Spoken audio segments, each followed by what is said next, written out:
Ini saya izin bertanya Ustaz ya. Tadi sempat disampaikan oleh Ustaz bahwa kan kita tahu Ustaz ya bahwa hari ini tuh orang Islam itu terkesan banyak kalah dalam berbagai sisi. Kita itu kecondongannya miskin, kurang harta, kemudian di sisi pendidikan juga kita kalah, politik kita kalah, apapun itu, bahkan teknologi dan lain sebagainya kita kalah Ustaz. Kalau kita berkaca dengan ajaran Nabi Shallallahu Alaihi Wasallam, ajaran Islam ini kan luar biasa, bahwa umat Islam itu didorong untuk menjadi umat yang kuat gitu, umat yang kaya. Adanya syariat zakat, kurban, haji, itu mendorong kita sebagai umat yang kaya. Lalu sebagai pribadi dan orang yang apa namanya kepala rumah tangga, kira-kira apa yang bisa kita lakukan Ustaz, untuk bisa menjadi apa ya, menjadi keluarga yang lebih kuat gitu, dengan tadi mendengarkan apa bahwa ajaran Islam itu begitu paripurna gitu Ustaz. Yang paling miskin orang Islam, paling jorok orang Islam, paling mundur orang Islam, paling terkebelakang orang Islam, yang paling suka kelahi orang Islam, yang sekarang terjajah tak ada yang peduli orang Islam. Ya kebetulan takdir kita hidup di 2024. Ya beginilah keadaan Islam sekarang. Emangnya pernah Islam ini hebat? Tengoklah gedung-gedung yang hebat di Andalus. Punya siapa? Punya orang Islam. Dulu ada namanya istilahnya Mozarabik. Mozarabik itu tradisi Arab yang ditiru oleh orang Eropa. Tradisi Arab yang ditiru oleh orang Eropa. Dari mulai cara berpakaian, arsitektur bangunan, universitas. Universitas Cambridge dengan Universitas Harvard masih lebih kalah dibanding dengan Universitas Qarawiyyin dan Al-Azhar. Yang sekarang-sekarang. Jadi kita ini dulu pernah sangat hebat ilmuwan-ilmuwannya, arsitek-arsiteknya, pemerintahannya. Ketika umat Islam sedang sibuk mengkaji filsafat, waktu Abu Ja'far Al-Mansur, Khalifah Bani Umayyah, menerjemahkan kitab-kitab filsafat Yunani, Sokrates, Demokritos, Aristoteles, Thales, orang Eropa baru belajar cara nulis nama. Bayangkan itu kesenjangannya. Jadi Islam pernah hebat. Dan kebetulan pas kita hidup tahun 2024 ini, pas lagi Islam jatuh-jatuhnya. Pas lagi jatuhnya lah sekarang kita di sini. Lalu apa yang bisa kita lakukan?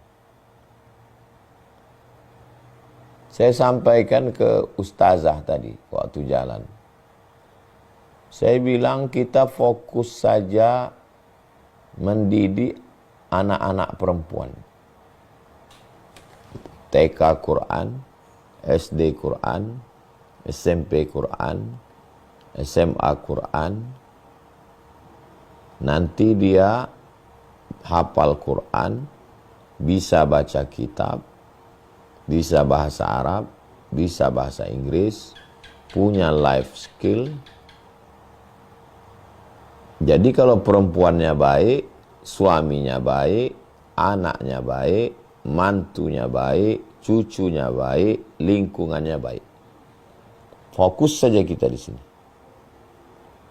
Saya mesti meyakinkan diri saya, meyakinkan keluarga saya, meyakinkan ustazah-ustazah yang ngajar di pondok, membangkitkan semangatnya, buat ujian evaluasi murojaah Jalalain, bahwa anak-anak ini ternyata bisa baca kitab, bisa mereka baca tafsir Jalalain.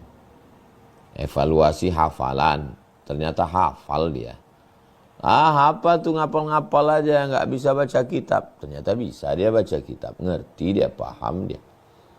Untuk apa bisa hafal Quran baca kitab kalau nggak bisa masak? Didatangkan yang bisa kuliner, buat brownies, buat masakan, ngatur tamu-tamu datang. Ternyata bisa dia.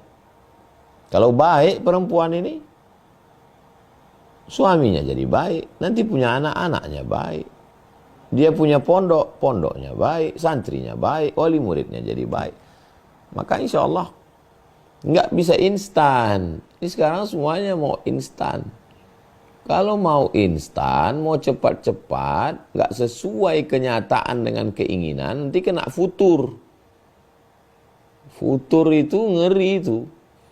Orang yang terlalu berapi-api ingin memperbaiki umat ini, pas nggak sesuai, mentok dia. Bisa murtad, na'udzubillah. Bisa nggak punya semangat sama sekali. Akhirnya bayangkan dari mulai sibuk ngurus anak tahfiz jadi sibuk ikan koi, bisa. Bisa orang gitu. Dari mulai sibuk ngurus anak muda jadi ngurus sepeda ontel, bisa. Pelarian itu. Muak udah berteman dengan manusia ini, akhirnya berteman dengan besi rongsokan. Bisa. Saya masih yakin dengan proses. Masih yakin dengan proses. Dulu pikiran saya sangat simpel sekali. Saya S1, saya S2, saya S3. Habis S3 saya ngelamar jadi dosen.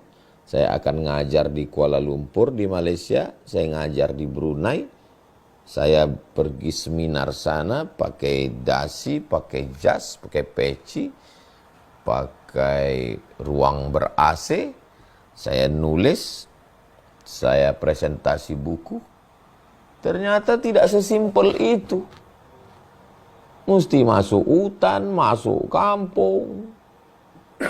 Dan ada kenikmatan di situ. Tapi tak bisa dilaksanakan sendiri.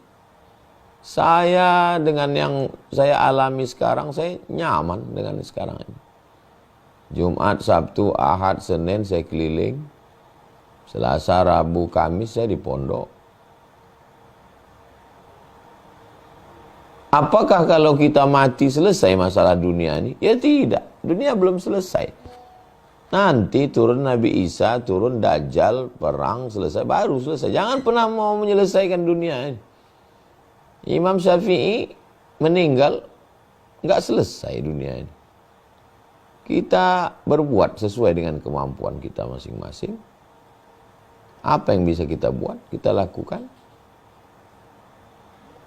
Mungkin yang kita tanam sekarang, kita pun nggak pernah menengok pohonnya. Iza waqa'an ala ahadikumul qiyamah, kalau kamu sudah mau mati, wa fi yadihi fasilah, di tanganmu ada bibit korma, kau tanamkan, kau mati. Jangankan makan buahnya, nengok pokoknya pun nggak pernah. Tapi bukan berarti kita putus asa. Apakah saya akan melihat santri-santri ini nanti punya pondok? Nggak tahu saya. Saya optimis aja. 3 tahun kalian hafal Quran, 3 tahun kalian baca kitab. Aku mau kalian selesai S1, baru kalian pulang ke kampung. Kalian mesti punya pondok. Kalian mesti punya santri. Kalau mati saya di jalan, saya sudah berbuat. Diteruskan nanti oleh santri-santri. Itulah yang bisa kita lakukan. Jangan terlalu bersemangat dan ketika mentok hilang semangat. Jangan pula sampai tak ada semangat sama sekali. Wa kadzalika ja'alnakum ummatan wasata. Mudah-mudahan apa yang kita lakukan ini ikhlas karena Allah dan bermanfaat. Demikian Bang Alvin Firdaus.